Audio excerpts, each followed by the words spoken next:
The possibilities are really broad with chemical engineering, which is one of the reasons it really appealed to me.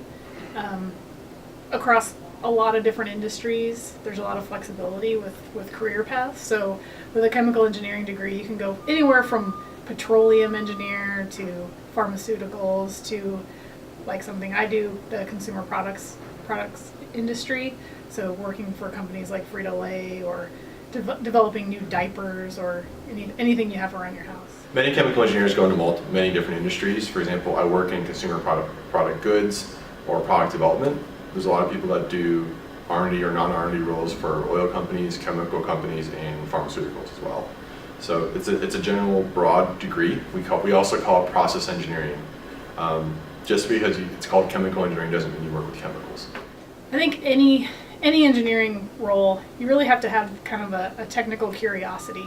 So if you find yourself to be somebody that asks like, why does that work? Or why doesn't it work? Or how could it work better?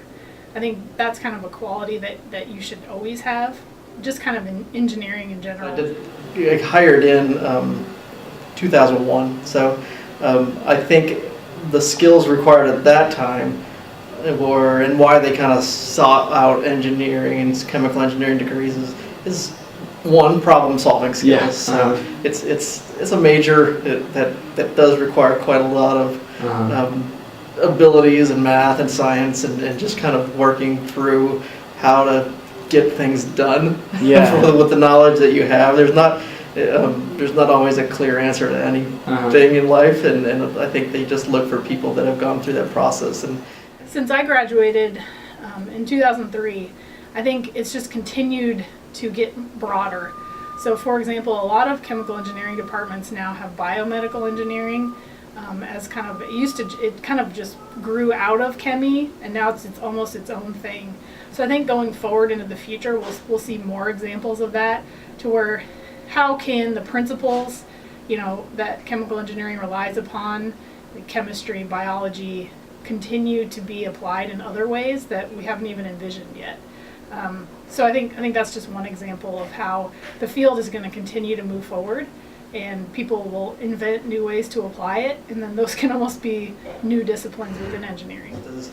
as more industries emerge, technology industries and analytics industries, I think that chemical engineering, or in any engineering, kind of that problem solving skill set, I think it just makes it an incredibly diverse degree that's gonna fit any future.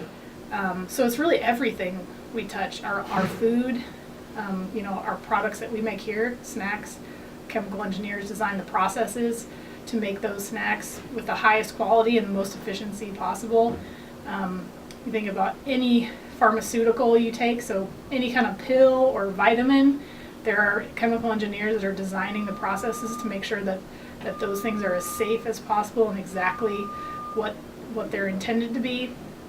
Anytime you put gas in your car, it's a chemical engineer or petroleum engineer that's designing how do you get natural resources out of the ground, how do you process them most efficiently, and how do you get them to the people that need them. So it's really just everything we do. Yeah. When you think about it, chemical engineering is kind of behind the scenes, I'd say. Chemical engineering is probably important to almost any product that you'll find in the market.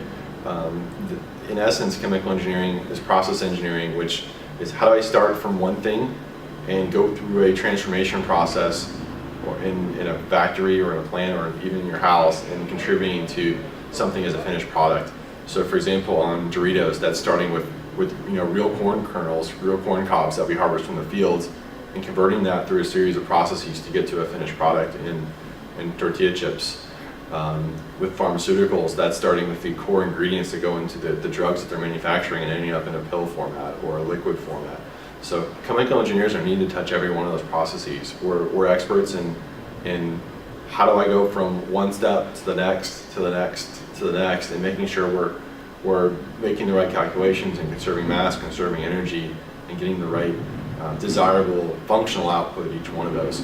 So almost any product that you buy will have had chemical engineers in some way, shape, or form touching or transforming that product.